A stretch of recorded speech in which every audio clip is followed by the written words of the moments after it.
La la la la la la la la la la la Bhaktamara Pranatamali Prabhana Mudyotakam Dalita Papatamo Vitanam Samyak Pranam Yajina Padayugam Yugara Valambanam Bhavajale Patatam Jananam Bhaktamara Pranatamali Mani Prabhana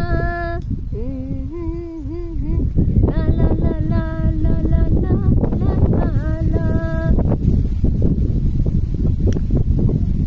Hi all, welcome to another conversation on the natural laws of the universe, and today we are discussing how understanding the occult or demystifying the occult, understanding the occult, what the occult is central to understanding the natural laws of the universe. How is understanding the occult central to, integral to, critical to the understanding of the natural laws of the universe? Now, we will just start with a definition, simple, not even a definition, the simple meaning, right? The simple meaning. What is the occult? What does the word occult mean? Because for all of time now, you have people of all religions, Hindu, Christian, Muslim. From the time you hear the word occult, you think this is some devil thing, this is some evil thing, this is something that is against your God, this is something that is antithetical to or opposing to whatever you believe God to be, right? Now, the word occult simply means that which is concealed, that which is hidden. That which is hidden, that which is under the surface. I've said this multiple times, but I'll keep saying it, right? I've said this multiple times over and over and over to get it into the consciousness of people. The word occult is not evil.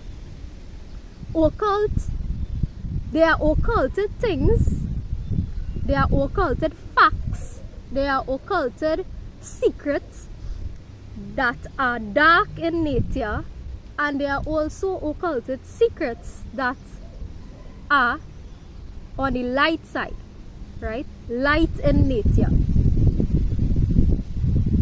right? That which is meant to bring light, to bring to the surface truths that can assist you in your spiritual evolution, in your spiritual development, right? That which is occulted, there are dark things which are occulted, and there are light things which are occulted, right? The light things that are occulted are meant to assist you in your spiritual development, right? So the word occult does not necessarily have to have an evil connotation attached to it. The word occult does not need to have an evil connotation attached to it. This is what your religious leaders and preachers would have led you to believe, that from the minute I hear the word occult, oh gosh, like run from that,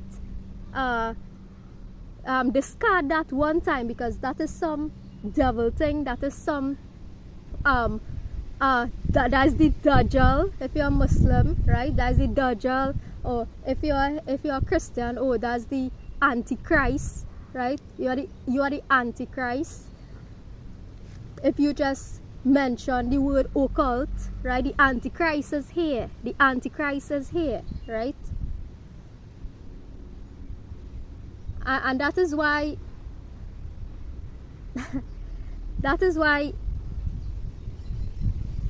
it is an act of great courage to come here and actually speak these things in this time, right? Because it is just about that time for the rise of the Antichrist, right? It is just about that time for the rise of the Antichrist before Christ, right? According to you all philosophy, according to you all theology, or whatever you all believe in, right? Little do you know, right? Little do you know that which is occulted can be on the dark side, and that which occulted can also be on the light side.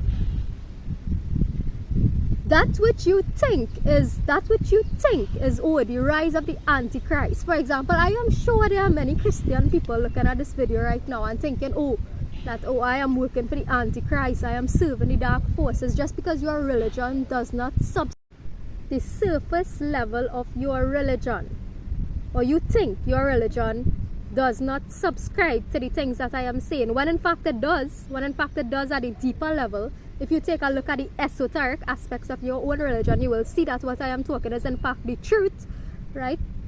If you look at the occulted aspects, not even the occulted, just if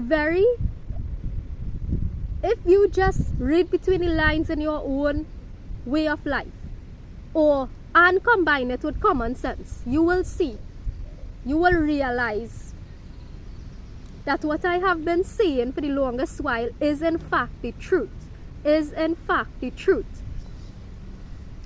Right? This world is not that this world is necessarily an illusion.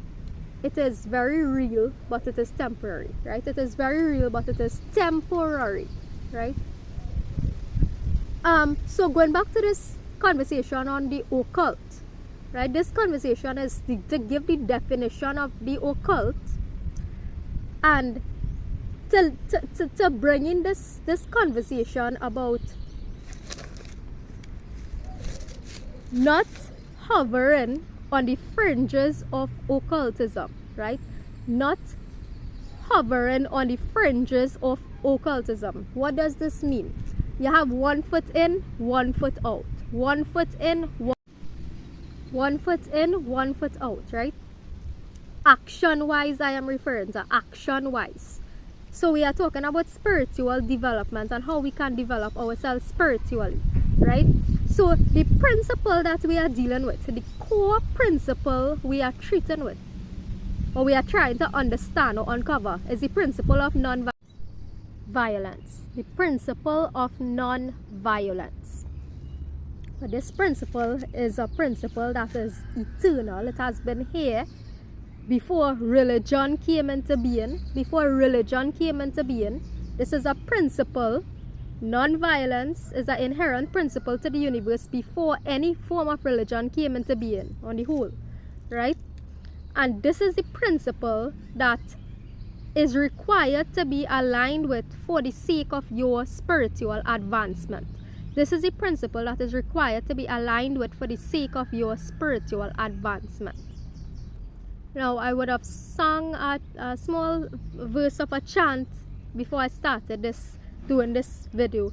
I will use that to actually bring out this whole concept of what is the occult, and how we can look deeper into things to actually extract from things at a surface level, extract the essence from it, extract the essence from a chant, extract the essence from a verse in a scripture, right? So the chant that I sang, it basically said it was in dedication to someone from a spiritual leader who emerged from the way of life called Jainism, right? Jainism, right?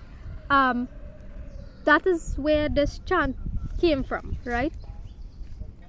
A spiritual leader who would have rose at that time when that way of life came into be, right? And that verse that I would have sung, the verse said that in order to release yourself from the cycle of birth and death,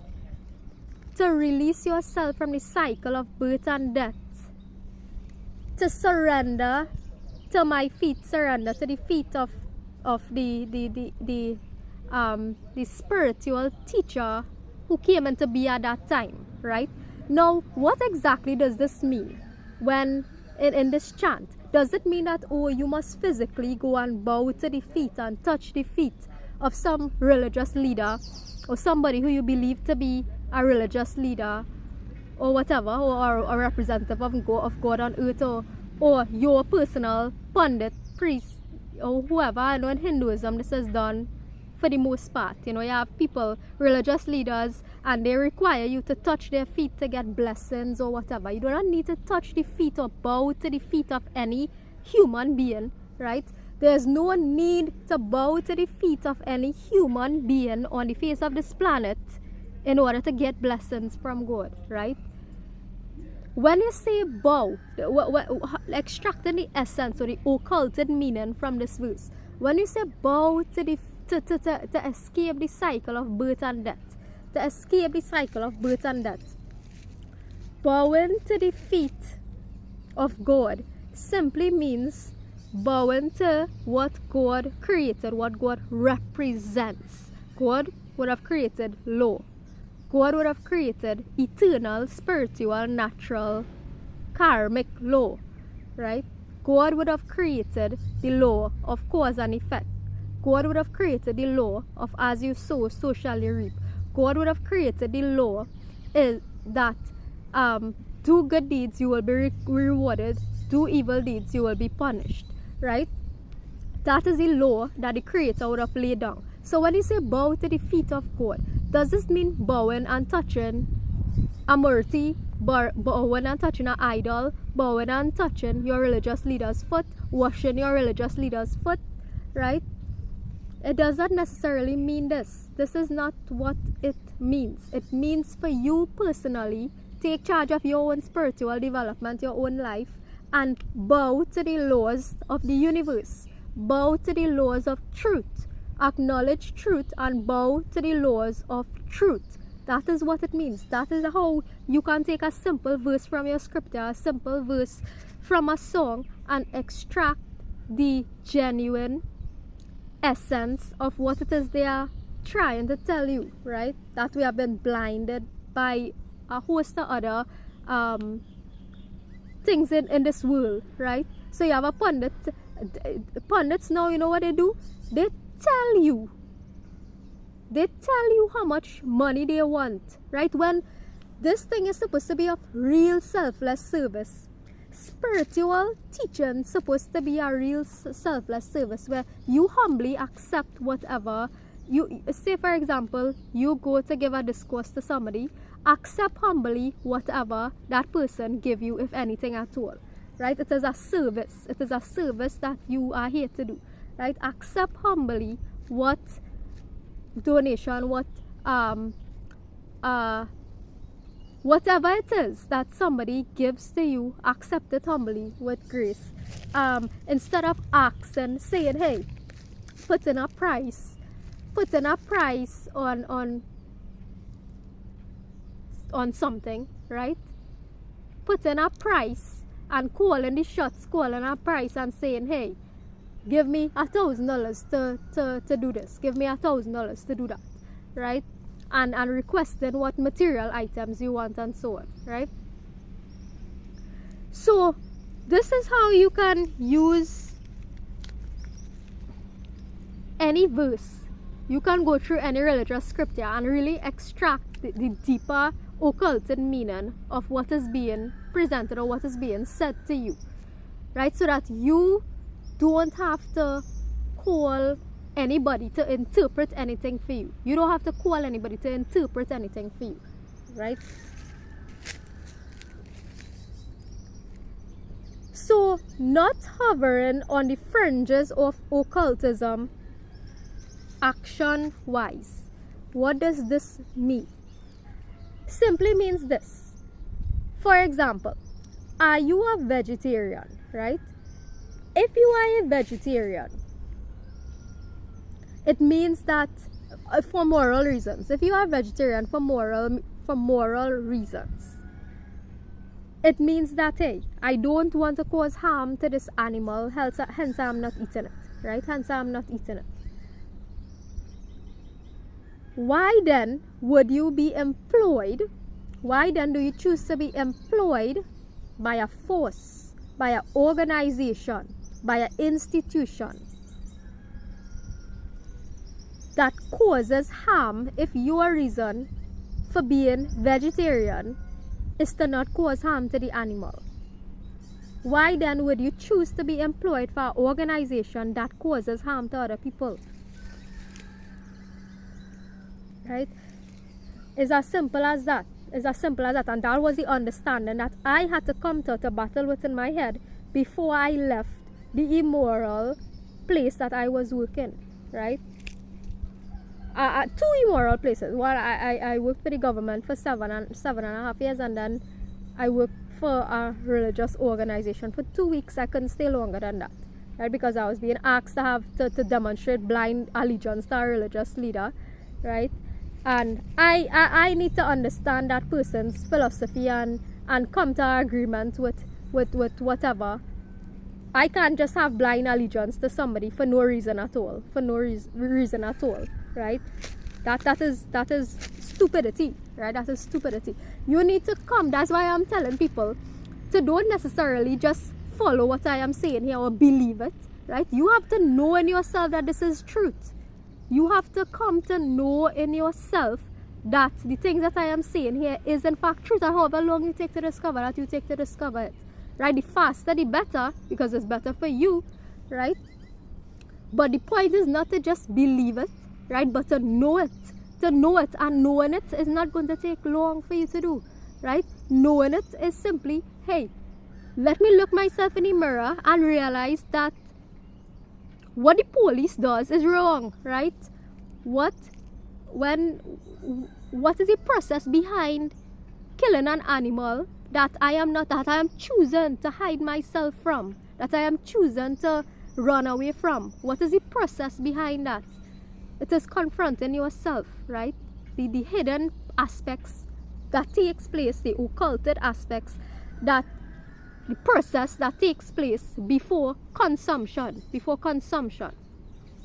right? So this is why I am also in the process of, or trying my hardest to give up the place that I am the most comfortable at, which is my home, right? Which is my home, where I spent the last four years or so, right? Which is my safe haven. Giving up this for the sake of not hovering on the fringes of occultism, but going right in action-wise, right? Going right in action-wise.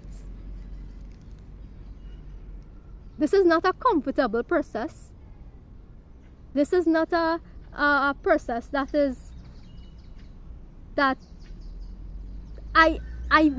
you all think I want to do this? This is my comfort zone, the most comfortable place for me, right? Giving up, asking me to give up, the process of giving up the place that is most comfortable for you. That is not an easy process, but it is a thing that is actually, people have questions about, oh, how can you exit the matrix? How can you, what takes place after here? How can you escape the cycle? How can you escape the cycle or exit the cycle? Exiting the cycle is simply mean detaching yourself from doing harm, detaching yourself from organizations that have an overall negative impact on society, right? Detaching yourselves from organizations that contribute to the wrongdoings in society, that contribute. Banks is the biggest the biggest bandits, the biggest robbers of all time, and everybody know this, right? So what is the problem? Banks, right? So that is one of the reasons why I would have left the 2 weeks I served at the temple, because the president of that temple was in fact some big bank manager, and she was asking me to, just like she does, have blind allegiance to the religious leader in the temple. So imagine a bank telling me to have blind allegiance to religion. The bank telling me to have blind allegiance to religion. Not me, right? You all could find somebody else to do that, but not me, right? The bank asking me to be blind, to have blind, and that blind loyalty was the words that was used. Blind loyalty, right? Not Vijaya. So, and imagine asking me to have blind loyalty too. Asking me to have blind loyalty to someone I can't even trust, because you can't trust a lot of these pundits out here and religious leaders, right? I'm just being honest with you all. You cannot trust a lot of religious leaders out here. Pundits, priests, imams, a lot of people out here are actually scams, right? Frauds, looking to make money, right? Looking for we need money to survive. I fully agree with that, right? That is a fact. That is a fact. But when you take it upon yourself to do these things if you are going into this spiritual teaching and the spiritual path, there must be some aspect of you that you are doing it for selfless reasons and not asking for anything, right? Not asking for anything. What you are given, you accept. What you are given, you accept, right?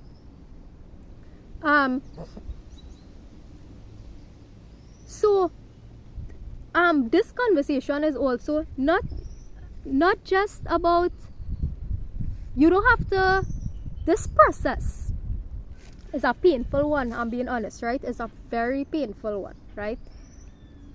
If you all been following my videos from the start, you would see how this journey has been for me. And that is apart from the fact, that's the healing journey. The action journey is different, teaching journey is different, right? The journey of taking action in light of true freedom is a different journey from what my videos have shown. That was my personal healing journey, right? That I've healed through teaching natural law. Now the journey of taking action is a whole next journey. And the journey of teaching this thing now is a whole next journey. Now with regard to teaching it, you don't have to be all into occultism to come online and teach it. If you, for example, work in the government still, but you are vegetarianism, come online and help other people to transform their life into a vegetarian diet too, and along the way the universe is going to assist you in coming out of the other systems that you are uncomfortable in or that are immoral, right? If you are vegetarian and you work in the government still, bring yourself online and teach about vegetarianism until the time is right for you, having healed in yourself during that journey while you're teaching, that you bring yourself to understand that, hey, working in the government is wrong too, right? Working in the government is wrong too, right? But you can, a journey of 1,000 miles starts with a single step, right? A journey of 1,000 miles starts with a single step. So if you don't have to be all in order to start your journey. Start the journey and eventually you will be all in, right? Start the journey and you will be all in, right? So if you are the other way around now, right? So yeah, how can you, what sense does it make for you to be condemning government left, right and center, right? Because the government this, the government doing wrong, the government that, but you still eating meat, right? This is what I'm talking about, going all in eventually, right? But still, if you are against the government, come online and talk, and eventually the universe is going to help you to transform into a vegetarian lifestyle, right? If this is your path, right, which it should be if you are interested in spiritual development, which it should be if you are interested in your own spiritual development. But we have people out there who, some of us are more interested in other people's spiritual development, and they are interested in themselves, right? And that's madness if you ask me, and that is why probably people is call me mad, right? Because I come in here every day and teaching for the sake of other people's spiritual development who not even interested in their own, who are not even interested in their own spiritual development, right? So probably I am crazy when you think about it, right? Because why am I doing this here? I don't have to be doing this. So This is the topic of today, not hovering on the fringes of occultism, going all in, but in order to go all in, come online and talk about the aspects of natural law that you do subscribe to, so that you can heal that certain aspects of yourself that would allow you to take action in the other regards. Right? If it doesn't happen in this life, it's going to happen in your next life. Right? If it doesn't happen in this life, but you start your journey in this life, you will progress, evolve spiritually, and in your next lifetime, you are going to evolve in a place, in a location, in somewhere. Right? You are going to evolve in a space where you can take action in the other regards, right? But for you to reach there, you need to actually talk about that which you are actually aligned with now, and is the truth, right? And is truth, right? So this is the simple message of today. This is encouraging people to come on. If it is that you lack the courage to speak, right? If courage is the problem, I am teaching this thing for a year and a half now. Extract the what I am saying that is applicable to you, right? Extract that which I am saying that is applicable to you, that you can use. I have no problem with anybody taking what I am posting here on YouTube, right, and representing it in your own format. Taking whatever I have presented here on YouTube and representing it in your own format. However you wish to do it, it doesn't matter to me. The point is that it reaches people. The point is that it reaches people and it helps you as well, right? It reaches others and it helps you to build yourself and to do what you actually came here to do, right? So feel free to take what I am saying here, whatever aspects applies to you, and represent it in your own form. However you wish to do it. Take it wholesale if you want to. Represent it to the world however you choose to do it, right? The point is that you bring yourself here and do what you came on this earth to do.